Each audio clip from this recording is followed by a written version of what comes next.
En geno mar Anyakwaramogi ni riyo makare kendo en ikruok makare mar tudore kodwa e weche manyien mag migago makelo ni weche mawuok e chuny boma ma Nairobi kaachiel gi mago mawuok kaluo. Mokwongo wawinjane mago mawamiyo pek. We have already processed over 127,000 loan and scholarship awards. We are in the process of evaluating the appeals that have already been in the process. Migao mar somo oyango ni giseyudo kwayo mokalo 10,000 mar jopuonjre madwaro mondo oloknegi band e bwo chenro manyien mar siro somb jopuonjre e mbalariany. Jopuonje e gwenge mopogore e pacho ka onyiso jonyuol ni kik or nyithindgi e sikul koepi ka gisingo mar chako ng'anyo juma manyien. Kupata mtu anasema kwamba CDF should go, hajui nani anajaribu kuharibia maisha. Jod bura okwayo jopiny mondo okonygi rito aguch omenda machwalo dongruok e gwenge mano CDF magiwacho ni lweny goyo.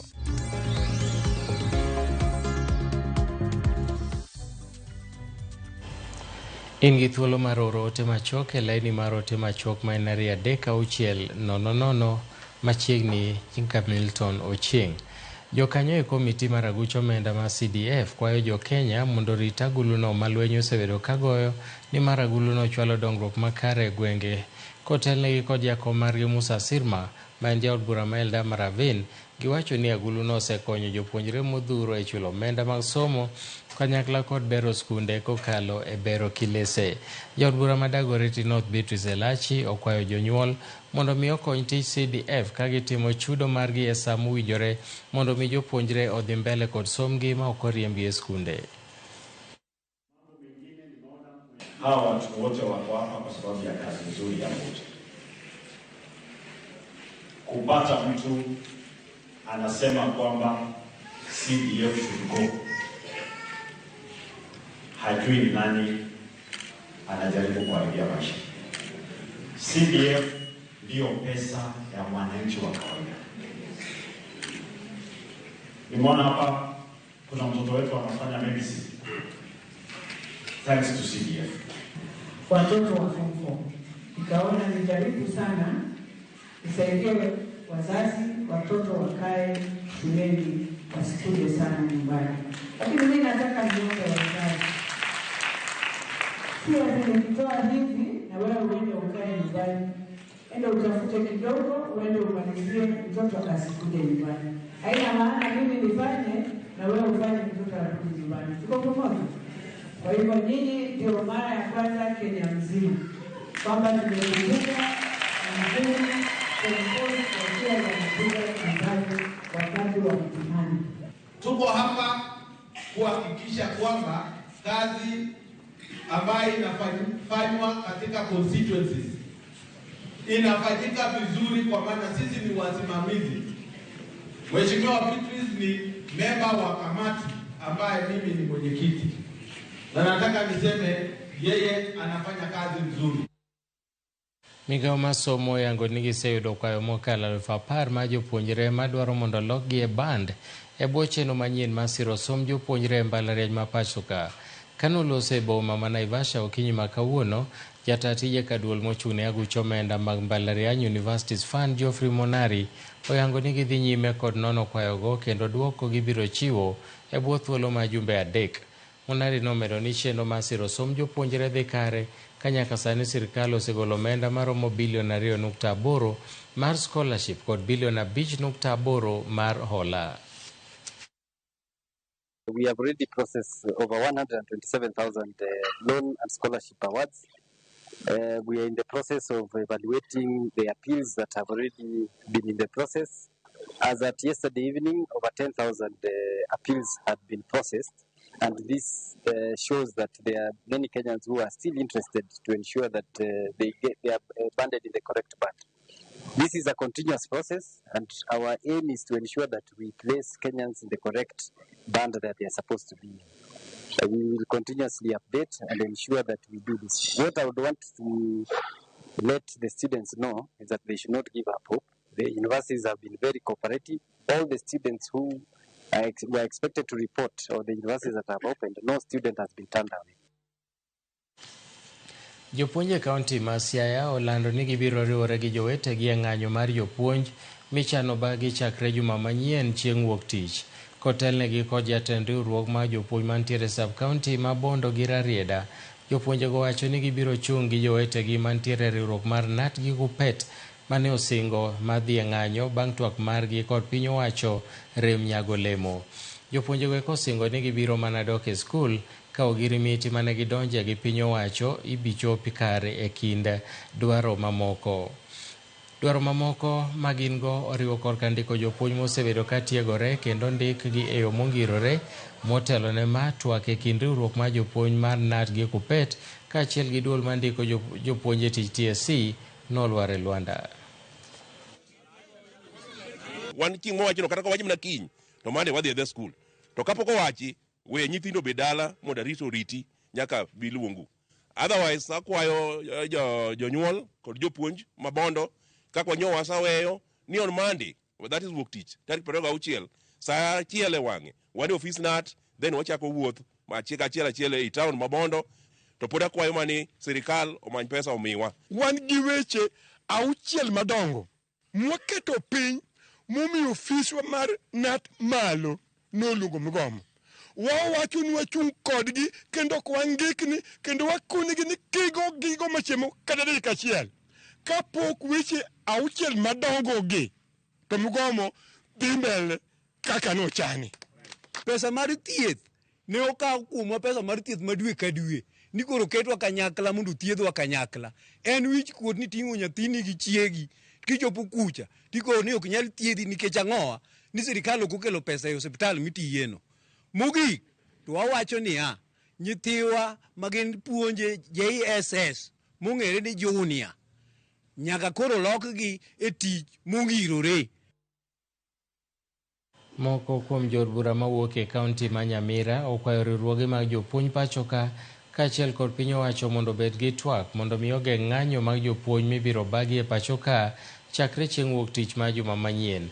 Ka gilose rombe mopogore opogore e kauntino, jod burago nyiso luoro ma ng'anyo mag jopuonj nyalo kelo e sekta mar somo motelo ne epo mag sikunde tam mar 3. Gikwayo jopuonj kod mondo mbek dwaro margi ka gikwayo piny owacho mondo winj dwaro mar jopuonj. Komachielo, jotend riwruok mar KNUT bade ma Nyamira to mako chung' margi motegno ne gibiro dhi e ng'anyo nyaka dwaro margi chop kare.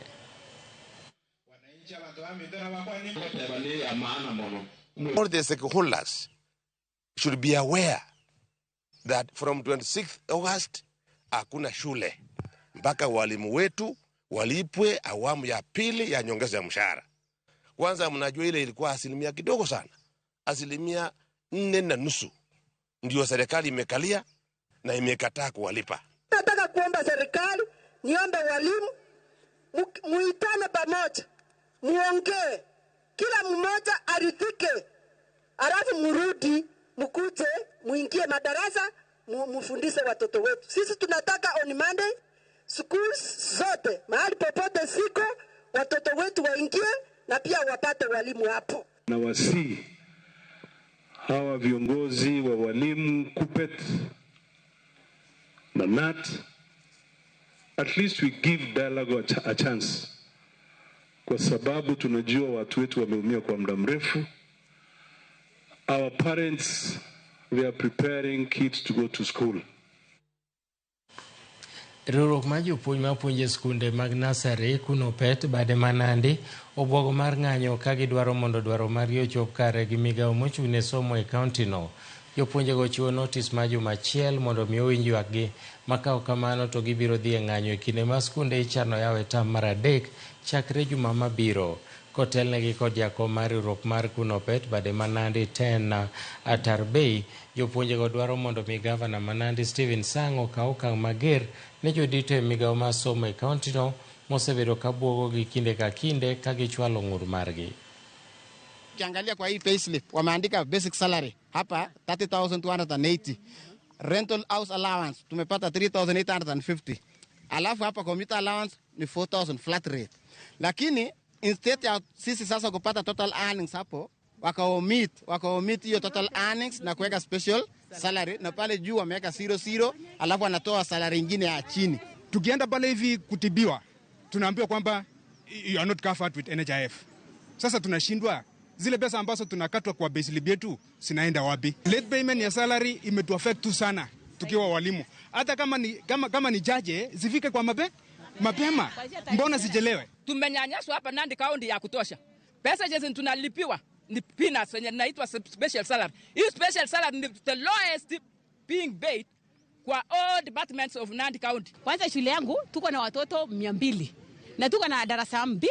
Watoto wanapofungua shule tunakuwa na shida mingi. Unapata watoto wetu wakiwa nyumbani kila wakati kwa sababu ya karo. Atuhurumia, atuongezee hiyo mshahara itoshane na vile na kazi tunayoifanya tukiwa mashule zetu. Hatuna job groups, so we are wondering na Nandi County, how comes other counties wanapoajiri watu on PNP wanapewa job groups, ili hali Nandi County we are just being paid the same ratio of salary. Ni lini utalipo hizo pesa za degree?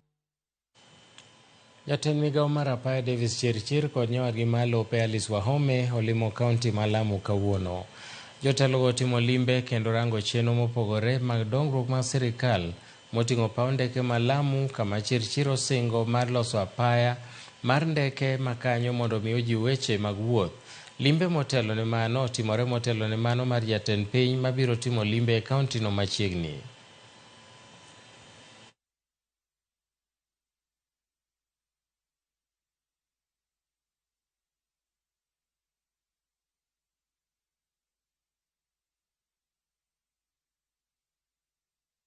Hapa wamefungua special economic zone. They are still going through the registration process. Itakuwa 5,000 acres. But we'll work through PPP, private public partnership, ili kwamba we bring investors on a framework under the PPP Act where we look at return on equity, the debt equity ratio. We make sure that they benefit and we benefit, a win-win framework. Lengo langu ni kuhakikisha kuwa waweke hizi viwanda ili watu wetu wapate kazi. Tulitembelea ile special economic zone, tumetenga pamoja na shirika la LAPSSET ekari 5,000 za kuweka special economic zone. Kwa hivyo ardhi tunayo. Nilikuja kwa hii safari kwa sababu nilikuwa nimepewa ruhusa na barua ya kuni-invite hapa na Waziri Chirchir kwa ziara ya rais, kwa sababu ya wale mawaziri wako na uhusiano na kazi ya LAPSSET walikuwa wamepewa hiyo invitation, walikuwa wamealikwa kukua kwa hiyo safari ya rais, lakini nikaunganisha hiyo safari na kutembelea ofisi yetu ya hapa ya kaunti jimbo la Lamu ya ardhi, ndio nijue vile kazi inafanyika. Piny Kenya osingo mar keto lai makare matieko ng'ikruok mag ohala e tong' mare kod pinje mamoko kaka yorno ma ji ohala e kinda pinje mag Afrika ma ugwe. Magino yangi gi jatend migao manyien mar pinje Afrika ma ugwe Beatrice Askul manowacho ni ng'ikruok mag chenro e tong' osekelo hinga modhuro ne sudo mag mwandu e kind pinjegi. Owacho magi kinde yango piem mar ndigni manochakore e piny Rwanda kokalo e Kenya kendo tieko piem margi e piny Uganda kaka yorno mar uso ajenda mag kwe, limbe kaachiel kod chiemo makare e kind pinje. The youths in the country within the member states are able to move from border to border, marketing their skills. We've always had like Kenyans are training within the member states universities, colleges. So that movement of getting skills comfortably within the borders is what we encourage. It will finally get a Kenyan, for example, finish university from Makerere, for instance, Uganda, and then he gets employed there. So we are opening this border so that people can freely move in terms of educating themselves. They can also access markets within those various member states. The Great African Cycling Safari, now in its 7th edition, is themed furthering campaigns to promote food security, peace, and climate mitigation.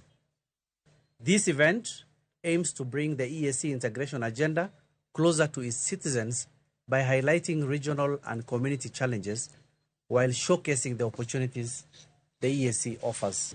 We are pushing for peace. We want to see peace. There is a lot happening that we cannot even talk about. but we feel we need to push for peace. We need to call. It's all our responsibility. This is a policy framework that actually it is of the kind that has made the EAC to be seen as the most progressive regional community actually on the world.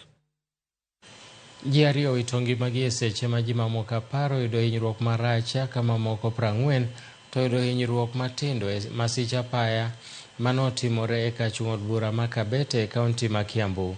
Masirano notimore seche ma bas moro moting'o jolamo nokoso brek mobayo mito lware gi ngapaya. Wachore ni rep bas nochomo gache no e mataro kotemo panjo ne trailer moro mane muomore kochomo gi tir. Jok mano hinyore medo thieth e od thieth mopogore opogore yo Kabete.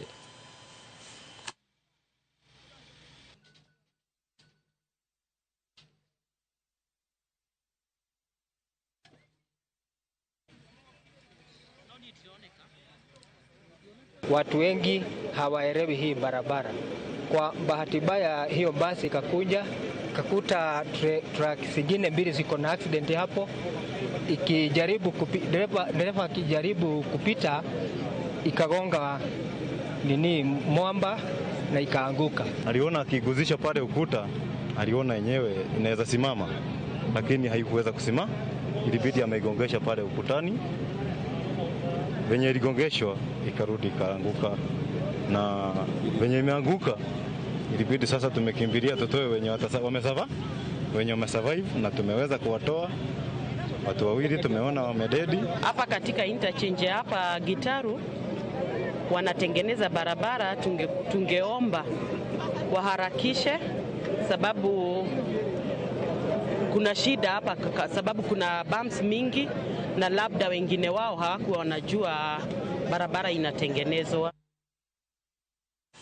Umedo neno weche manyien mag migago kowuok e Ramogi TV. En mor marwa ni yiero Ramogi TV kaka mano makelo ni weche manyien kinde ka kinde. Med bedo machiegni wakayueyo matin waduogo bang' thuolo machuok.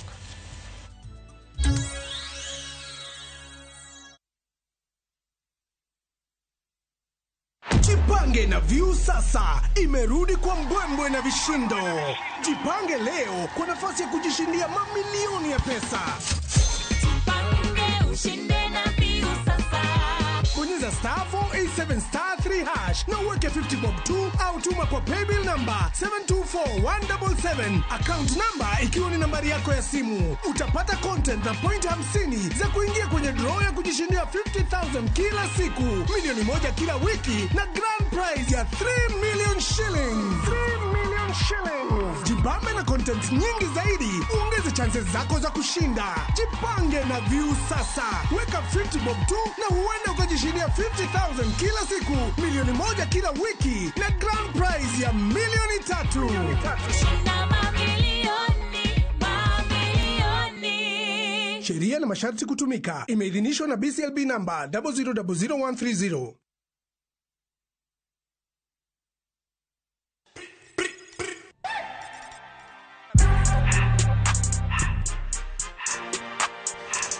Wagwan, what's happening? It's your girl Aziza Hashim, aka the Media Messiah. And we're back on radio. Na tumekuja kwa ubaya, tumekuja na maform deadly. We are breaking out of the norm. I hope you're ready every Monday to Friday on Hot 96. It's hot when I'm on your radio. Everything litty, I love when it's hot. Turn to the city, I broke Hot 96.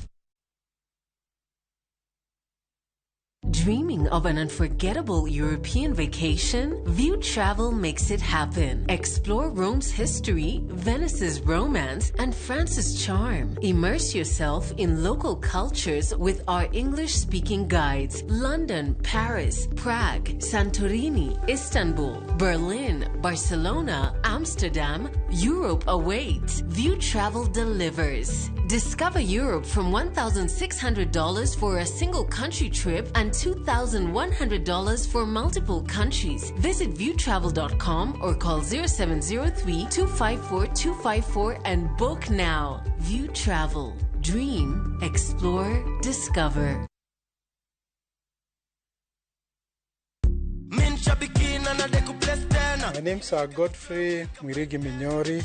I come from Meru. I'm a fan of the Aviator game. I learned about it on Citizen TV when I saw somebody that had won the game. I got interested in it and started participating. I've won quite a number of times, but this is the bigger of the wins that I have had.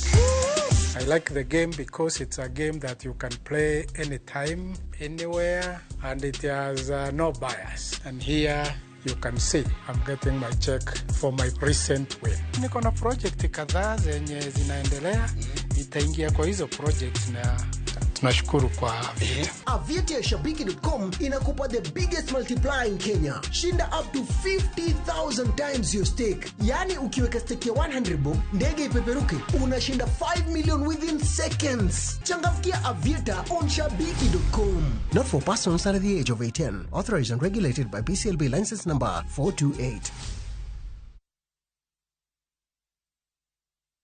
Chakuoth materi kama berlilo emanitie. Donji e piny ma jotije wa makonyo kastembe gi rwak makende ok ni mana kod lony to gikonyi e timo yiero makare mar chopo lek ma in godo e kitu itado midwaro. Winjane sigand kastembe wa moseyie kod ber ma giseyudo. Mabati is the best. Na bei iko sawa.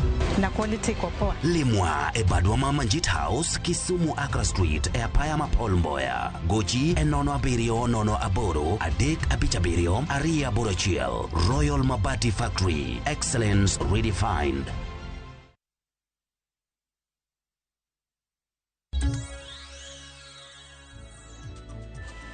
Machiegni kendo oganda mani kod ng'ol okwa mondo ndikre ayanga kod duol mochung'ne oganda mantie kod ng'ol NCPWD mondo migiyud thuolo mag yudo chenro mopogore mag piny owacho. Director Mathieth e County ma Nyandarua Dr. Martha Mwathi kaachiel kod MCA manogwelo lo oganda man kod ng'ol Joyce Munywa owacho ni duol mar NCPWD nitiere kod ting' mar neno ni jok mantiere kod ng'ol oyudo kony kaka ginyalo dak e ngima makare. Ne giloso e kar rachu od thieth ma Nyandaragwa e kinde mane gitimo ndikruok mag jok mantiere kod ng'ol ka gimedo ni kwan mag oganda mandikore kelo yot ne piny owacho mar neno ni kaka inyalo tim pok mar mwandu makonyo oganda mantiere kod ng'ol. Kuna mvua, kuna matope, hata watu wengi hawajaletwa. Hata kama ukiona hawa watu wako hapa, huu mwati unaona hapa, hii ni hata ni quota ya wale ambao wako katika Daragwa sub county. Kwa hivyo tunahimiza serikali kuleta hizi huduma karibu na watu. Around this area we do not have a rehabilitation unit, so we have so many persons with disability that do not have access to these therapy services. And for us, we are grateful that we have gotten this opportunity. So we want to really ensure that as a government, as even we upgrade this hospital, we have a rehab unit so that the children from around this area, that's Daragwa, the whole of Daragwa, they have an area they can come for therapy and even assessment. Usually we have disability assessment every 2 weeks in JM Hospital and Engineer Hospital. And so as a county government led by our governor, Dr. Kerry Badrisha, we felt that the people of Daragwa could be left out. And we know that most of these people who are living with disability, they are not able to travel far. So we felt that we need to come near them to bring services closer to the people. So that is why we came today. We brought the health workers who are doing the assessment from JM and from Engineer today so that they can do this assessment here.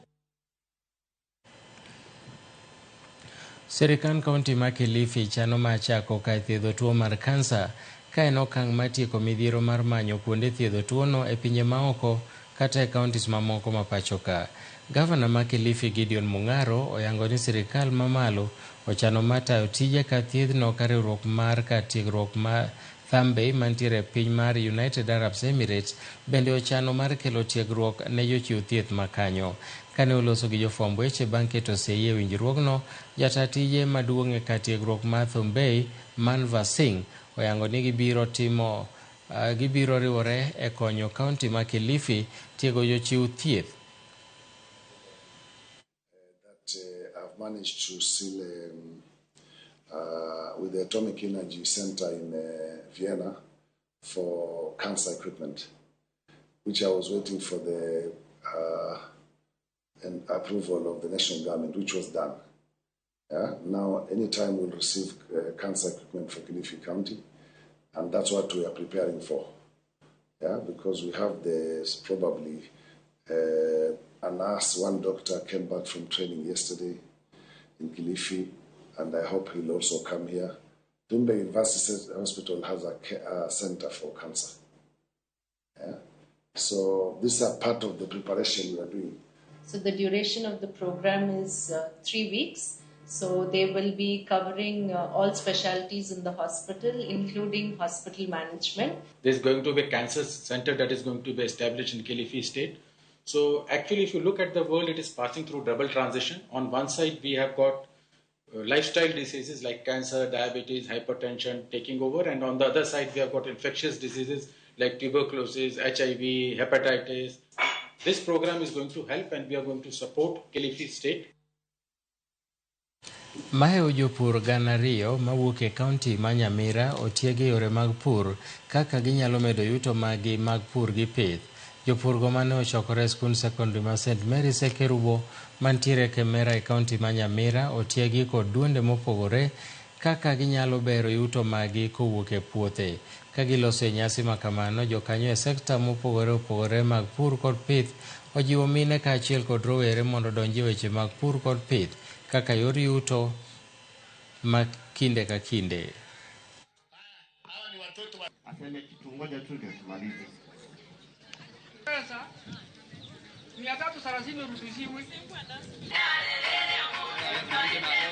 Sijajua ati ndizi hii mgomba ya ndizi itatoa kikabu ya maana. Leo hata hiyo kikabu pengine nikiambia mama nyumbani nitakuja hapo nikimaliza.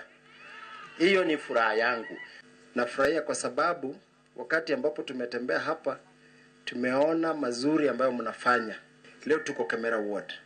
Next let us go to Manga and then Magombo to cover the whole sub-county na tutafurahia. We also recognize that agriculture is the backbone of our economy in both counties, and therefore we are saying we are here to ensure that we address the gaps that our farmers are experiencing, the challenges, the knowledge gaps, the technology gaps that they have. Katika idara ya kilimo, tuko na malengo kama 3 hivi. La kwanza ni kwamba mkulima apate chakula. La pili ni kwamba upate mapato ya kutosha. Yaani unaingiza shilingi kwa mfuko kutoka kilimo. Na ya 3 ni tupate kazi ya kufanya ama employment kutoka kwa kilimo. Jodongo mondiki e chenro mar piny owacho mar Inua Jamii dwaro mondo mi piny owacho okelnegi omenda go machiegni kodgi ka giywak ni gitiyo kod omenda mathoth e wuotho ka gidhi omo omenda dwe ka dwe. Jafwambo mar Juma miyo ler e wi wachni. Maromo jo Kenya milion 1.9 ma oting'o jodongo Mike Gioniang kod mamoko mang'ao osendike bwo chenro mar piny owacho mar Inua Jamii. Chenro ni mano chakre higni machien osebedo ka geto bero ngima jogo mang'ao ma oting'o jodongo ka piny owacho miyogi omenda maromo gana 2 e dwe ka dwe.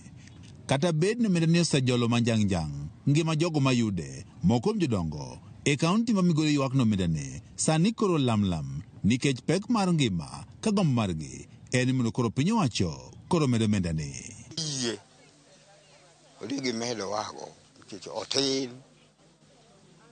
otin mabe kiduogo kode yot to nyikwayo negi kata mondo iwuoti negi ni kwara no be kamasara to gimidhiyogo ka tin. Moko kuom jodong mayudo omenda ni e bwo chenro mar Inua Jamii wach ni kuonde ma giomo omenda ni koro bor mokalo ka bende gitiyo kod omenda mathoth e yorego mag wuoth.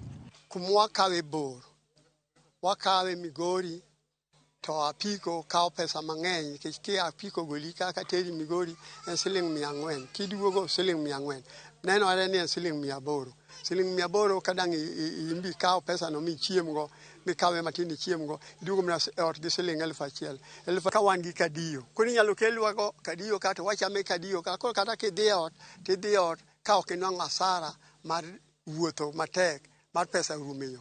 Brigita Ludo men achiel kuom jodongo ma oyudo omendani ben gana 2 kuom dwe ka dwe wacho ni omenda motiyo godo e yor wuoth ka oidho apiko koro rom nus mar omendani ma ichiwo kod piny owacho. An kura asechame diriyo to ok anene aonge kode. Kiseyudo 150 1,200 pogne japiko shilingi 800 koro 800 kwenda na kurudi tek. Koro de yie de gingeto wa pesa au wacham misara ka akadio ka moloyo dhi Migori. Koro waneno ni ka sirkal oyie to kelo ago machiegni nikech wajoma dongo bende pachwa kaka rowere mating'o wago bing'e ni ginyalo malo wa gikawo mang'eny maloyo kata kaka piko ningo oringe. Ywak jodongo ma oyudo omendani bire kindeno mamoko kuom jodongo mane ondike chenro ni mar Inua Jamii higani wacho ni pok giyudo omendani ka moko kuom jodongo bende ywak ni piny owacho odagi ndikogi e chenro ni. Asetemo kaka nyalore mondo mi ayudie pesa no ma ji yudo ni otama. Koro kang'eyo gimomiyo koro an gi kwayo ni mondo sirkal oyiew ni ondika omiya bende pesa ni achame dhi to iriemba koro kang'eyo ni to itimo nang'o momiyo mondo mi ayude. Moko kuom jodongo mane ondiki e chenro ni dwe mar 6 higani wach ni gisebedo ka gidhi mondo giyud pesa ni kaka ne okonigi kata kamano pok giyudo omendani kaka dwaro mondo koro piny owacho koro ketgi e ler. George Juma, Ramogi TV, Migori. Riwruoge makedo ne ratiro mag nyithindo manyiri e kaunti ma Homa Bay medo jiwo lweny mar kedo gi wach gamo EMOU e kind jopuonjre manyiri ma en achiel kuom obadho madongo marocho som nyithindo e kaunti no. Riwruogno ero sani tiyo kod yore mopogore opogore moting'o timo limbe e gwenge mani koda midhiero ka gigoyo mbaka gi rowere kod jokanyo mamoko madwaro tieko midhiero no. Jafwambo maro ma Homa Bay Halia Beach miyo waler e wi wachno. Kaunti ma Homa Bay osebedo kod midhiero e wach gamo EMOU e kind nyithindo manyiri kendo e lweny mar riwruoge mopogore mag piny owacho kod mago moko mag piny owacho osebedo ka kedogo kokalo e chenro mopogore mag timo mar konyo jiwo jopuonjre manyiri mondo sombgi kik rochre. Achiel kuom okenge mar riwruogego timo en go mbaka kod nyithindo manyiri ka gikelo kanyakla jokanyo sectors mopogore kama oting'o ruodhi kod jolupgi, jonyuol, bad migawo mar nyithindo kod jotend dinde ka chenro ma kamago gisebedo ka gitero gwenge mane kod midhiero mar wach gamo EMOU e kind nyithindo manyiri. Statistics from Clan Office wacho ni Ndhiwa nigi teenage pregnancies mang'eny kendo nyiri yudo teenage pregnancies sana ka gin e skul. Wang'eni nyathi moyudo teenage pregnancy kata moyudo ich machon en shida ne anyuola, en shida ne en kendo en shida ne the whole community. Matindo kendo wabiro mondo wawuo gi nyiri matindo wan gi chuo matindo be. We focus at ending teenage pregnancy and all forms of violence against girls and young women. Currently, Homa Bay, about 23% of the adolescents, they are likely to be childbearing. So that is a glaring statistics. Riwruok moro mok mar piny owacho mar rowere ma ong'ere ni Champion for Change Youth Network ka omakore gi mar Plan International gin moko kuom riwruoge mosebedo ka dhi nyime gi chenro mar konyo dwoko piny wach gamo EMOU e kaunti ni ka gitiyo kod bad migawo mochung'ne chenro mag nyithindo e kinde chenro mane gibago mar chiwo puonj e yore mag ritruok e kind rowere mane obagi e skund primar mar Ambusi e Kachul Bura Mandhewa. Migepe mag sirkal ne okone dwaro nitie matiyo kanyakla mar tieko midhiero no. Wang'eyo nitie gik mang'eny machando nyithindwa. Nitie kaka iketho ratichgi. Sana EMOU mwawuoye kawuono. Nyathi en ng'ama thin e higni 18. Ng'ata mathin e higni 18 mano nyathi. Koro ng'ama oterore gi ng'ama romo kamano to miyo ich mano child pregnancy kendo ng'ano onego bed ni mako kendo itere court. Jonyuol kaachiel kod jopuonj gi department mar joka children wapuonjo ji e weche mag rocho ratiro mag nyithindo kendo watemo tudore nyaka gi kanisni nikech kata muma bo wacho ni nyathi matin ok onego bed ni irocho ratiche kapok ogik higni 18. Constitution mar Kenya bende osiro mano kendo wagombo ni mondo mi nyithindo manyiri osom. E kinde chenro no bende ne oyangore ni moko kuom gigo mamiyo nyithindo manyiri donjo e badho mag joma chuo oting'o chan ma okwako familia mathoth, aole kind rowere kod koso ng'eyo makoro migepego eko kedogo. Jowetewa moko ae familia mok beyo. Ko samoro uchandu gimoro, ineno ni kadhi ruoi odhi miya. Seche moko aole, ineno ni ng'ane nigi mowir, an be atimra nade. An ere kika nya yudo mowiro, idhi penje, okoni ni an nadhi anindo gi ng'ama chal kama keke na yuda ang'owa mowir. Imbe kidhi tikia midhiero ma gino dhi kelo. In idhi adhiya ni dhi mi gima ni dwaro cha, to kipo tipo ni yudo ich. Machielo ben koso ng'eyo. Jomoko ok oseng'eyo midhieri ni ma donje keny kapod itindo timre nade kelo. Kwen mana joma nyiri kende to gin joma chuo. Wapuonjo gi bende mondo mi jowa machuo bende mi ong'e puonjo makar kende mondo mi ging'e ni gine magichiwo ich nyithindo manyiri.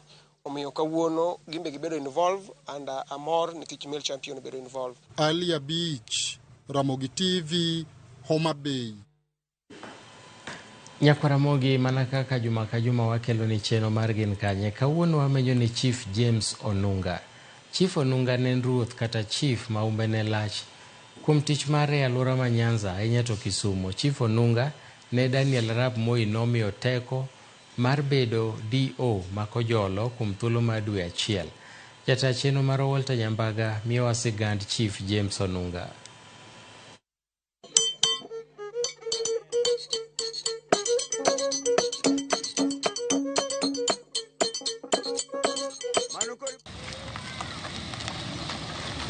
Wayudo rwak manimba kendo go kwarado ni riep koni kod kocha. Kendo kapok odeko to min od Chief Onunga ma bende en nyari Chief Opiyo ema yawonwa mbaka ni mar chief nonyomo nyari chief to kendo chief notero ne chief dhiang' ni mar nyari chief nyaka nyuom mana dhiang'. Anyanya kach Papondita Nyarex Chief Opiyo the late. E higa mar 1939 Chief James Onunga ne onyuol kendo chako sombe Sagam kod Komulo. Osomo ka Sagam kaka nomiya historia yudo kosetieko mago kaeto dhi Komulo Mulo no Salmisen. Chief Onunga ne odhi e piny libamba ma Tanzania kama ne opuonjore wiro rangi kaka jawicho mang'ula. Tanzania ne opuonjore wiro rangi, kosewiro oduogo higa mar 62. Onunga ne ok ng'ama ohero bedo abeda mbem tap toko kendo nochune mondo chak manyo tije mane nyalo kelo ne nweng'o. Chief Onunga ne loso ndiga kendo ni kod lony manimba e loso kota pin mar ndiga, loko rabuon mar ndiga, nanga, nyororo kochot, kendo nodino ndiga mocho jiwi ni nyaka ndiga bed kod pom e wuoth. Noyawo tich Paponditi higa mar 63. Koro kanye motiyo loso ndigni. Koro kane wasekawre, koro watieko bang' higni 3. Koro waduogo Kisumu ka. Koro koseduogo Kisumu ka, odhi ondiko tich karanano. Koro ne en salesman notiyo ka ndiga ndigni manyien. Koro oduogo oyawo business mane ema koro noyawo niluongo ni Cycle Mart. Koro kanyo ne ndigni lilo gi jomipuonjo. Kaka ne chief medo bedo e Nyakach, yo Paponditi kendo fundi ma ji oluoro ne orado kod Chief Opiyo ma Nyakach magibedo osiepe. To kendo ne ok en osiepa. Chief Opiyo nosingo ne nyako mayom matin mapok ne ong'eyo chuo ni mano nodoko jaod Chief Onunga mane en nyar Chief Opiyo. Ma ne okelo osiep kod tudruok malach. Chief nogwedhe kendo nomiye chir mar duogo manyo chief Kisumu e higano.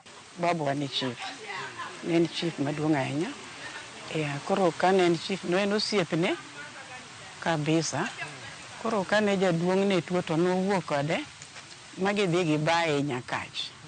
Mano more baba ne nigi gari. Koro koni gacha ni wuotho koda. Koro nacho ni wuod ka Sagam. Nyathi ma nigi luor. Koro in wuoda. Koro ka chieng' Nyasaye okawa, aneno ka Nyasaye kona ni bed jatelo. Ni yud chief. An minoro Onunga mar Beach. Matin mogik. An ne wayudra ayuda to koro through yuora. Koro yuora nosiepne. Ema koro bedo jawang' yo. Koro an be yie. Ruoth nosiep wuonwa mawadgi babawa. Koro apoka chieng' moro achiel kapok atedo ka. To mama maduong' ne wuon mare otho. to gwelo wuonwa ni. To wuonwa koni nyathina, wadwa tero osiepna moro e wuoth to wadhi kodi. Bende na yie nok aneno ka tekna, ne wadhi Nyakach ka bodho. Ywago jaduong' Opiyo. Koro kanye mane wang'ere gi jaduong'. Ka ruoth en kama welo donje, kendo Chief Onunga noneno ni ber mondo oketh lwete kendo mane kaka nodonje doho. Duk ruoth ema ne watimo nade, ema ne wang'iepe. Koro chieng' moro ruoth onena kadhi Kibuye. Kaeto ruoth oluwo bang'a nyaka Kibuye gi Nyamera. Koro ema nolose wach modhi okona naluongo wadwa. Onena ka berne odwan mondo obed koda. Bang' chief ne yudo loch, nochako bedo kod riekni ma ok rikni kaka yor tayo piny. Nok en ng'ama ohero weche mikelo tipimo kok ong'e ng'ama okele. Kok kamano to wacho ni dhi dwar ng'ama wacho ni weche mago yo ma ok adwar. Ka koro matek tiketou kanyachiel. Wapenjo kit ting' mane gin godo e dala Chief Onunga. Tedo ne yotnwa kabisa, kech jaduong' ne ok chieme e od ng'ato achiel. Itedo chiembe no to nogero abiche moro kacha e toku kanyo. Ema ni tere chiembe ni ng'ato ka ng'ato kosetedo to tero chiembe kanyo. Kata doko ni chief ne kechiro ne lunyo del kamar jo Filistia kamano. Anyuola ne pare kaka ng'at ma kite chalo nade. Noko kete nyaka e dala gero moro matek mar tich ma oko cha. Dala ne ka no idonje. To iluwo mono para ng'ama ne jelo lowo. En nopogo ji gik marom. Moko ne ni mama ne nigi nyithindo mang'eny, mama ne nigi nyithindo matin, mama ne onge nyathi. Teko mag Chief Onunga wachore ni nitiere kaluwore kod tudruok mare kod mane osenindo mane en jatend piny machon Daniel Arap Moi. Ndalo machon cha nitie gimoro miluongo ni Chiefs Act mane pod ka wan gi one party state nomiyo chiefs powers mang'eny. Nomiyo gi powers mana manyalo kata you can arrest kata even a minister, MP, kendo in wang provincial administration e lower level ka. Kech gin mane national government nitiyo kodgi kaka intelligence agents at a lower level. Nomiyo the late chief powers momiyo umbe beno omedo dhi malo. Siasa ndalo moro ne ometni, machieng' moro ne obam kod jasiasa Akinyi Oile, kansila Nyomino, manonyono kokgi morwako gi Mariam gi teko mar chief midendo ni Chief Act. Okinyi Oile ne en jasiasa. To siasa ng'eni onge order. Shida nowuok ndalo mane the late senior chief James Onunga ne campaign ne Dr. Robert Ouko.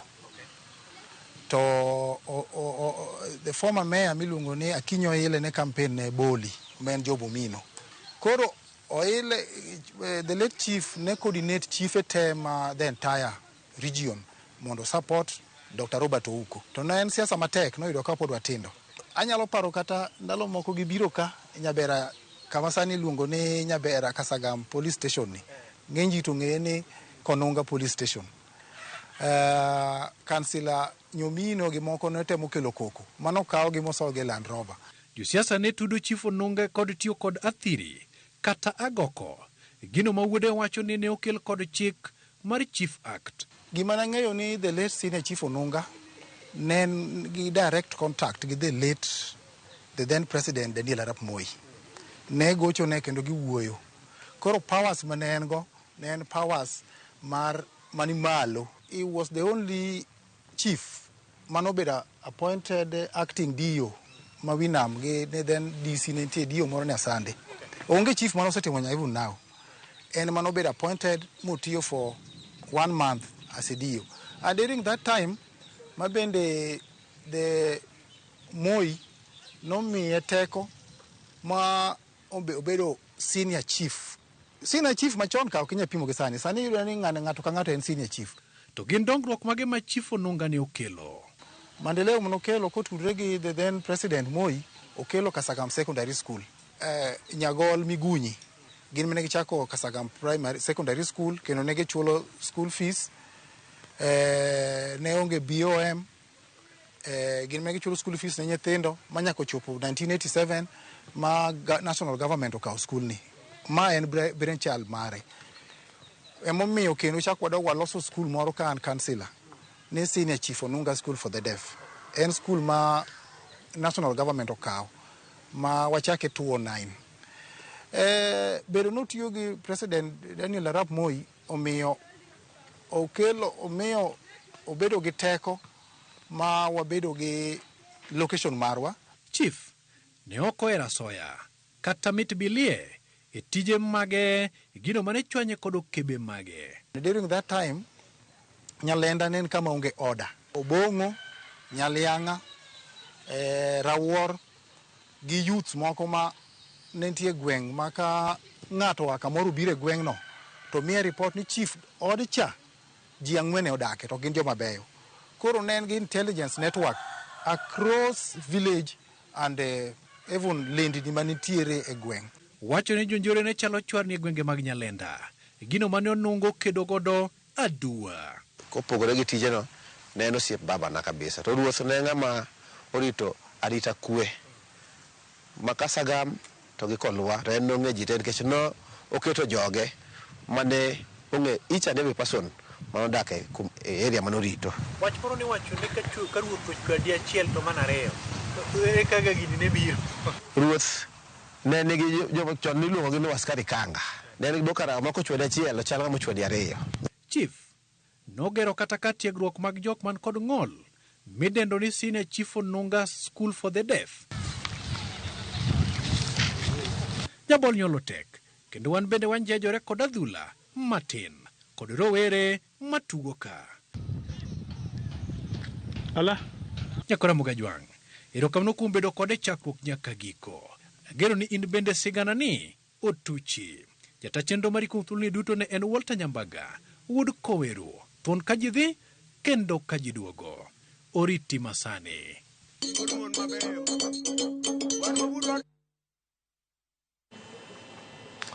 Aya.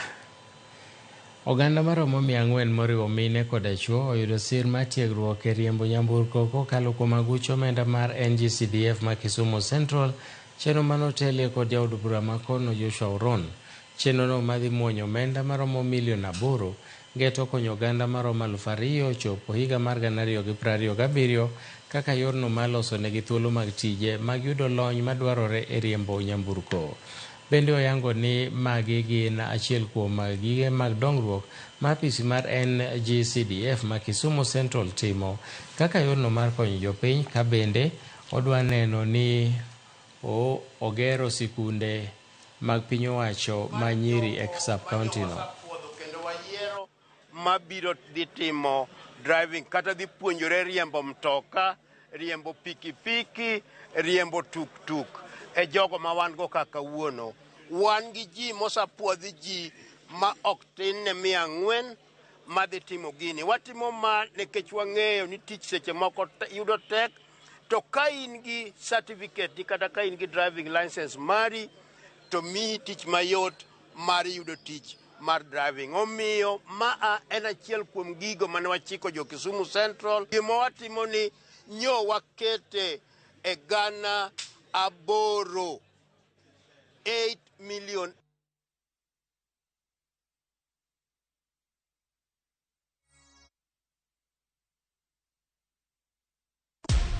Shabiki, jiomoshe na Shabiki ya Vieta leo and win up to 500,000 Kenya shillings in cash prizes. Alafu usiki kucheza Vieta mazeni as easy as 1, 2, 3.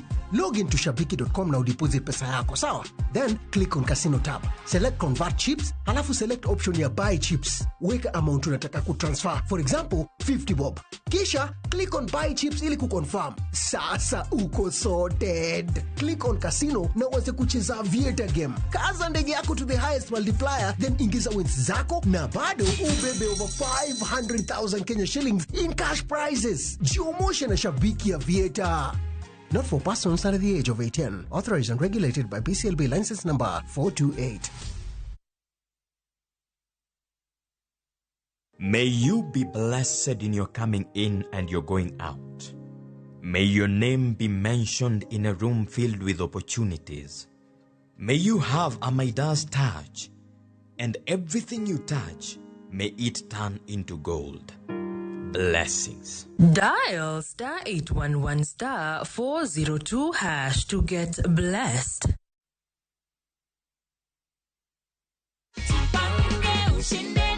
Umefikiria Kenya utafanyia hii pesa?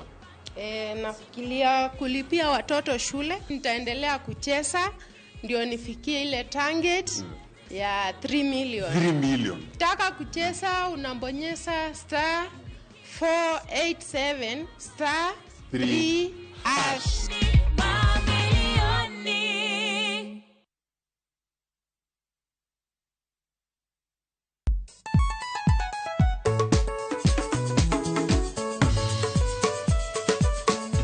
Teacher Beach kocha kore sangwen wakelo ni ngoma mobedo pay design makare Ramogi TV biro kanyakla kachiel kod Ramogi Radio kama bende Stima Riwo Record P Yawanja wauntie kikubed mabor ya Ramogi nkech kai ekumi yudo gik mamit kabisa Ramogi Night this maintain your position. Idi udakanyo kika fire gudi local instrumental wawachuni kete manaka Teacher Beach sangwen otieno.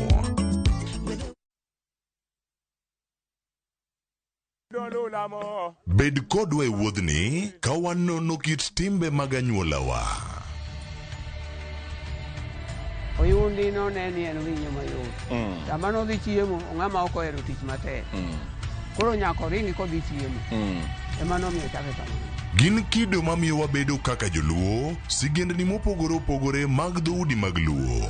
Chiro ma kiti pando chira. Gini dwa chako ndeti mos. Okelo ni ahonda. Dil majony. Luweche mag luo mopogore opogore. Moro ka moro kuomgi nigi ranyisi mopogore opogore. Wuon magolo ng'ani ka wuongi watere wadhi gone dala. Koro atelo gi le to gi gweno. 111 Luchenro ni ngeso ka ngeso sachiel gi dakika 45 otieno e Ramogi TV.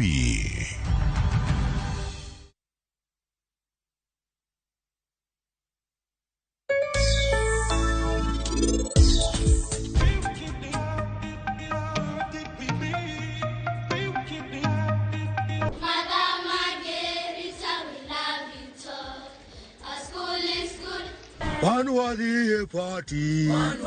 Kanye. Tong' chiek ga piyo to ka waketo ne seche mang'eny to nyalo wang'.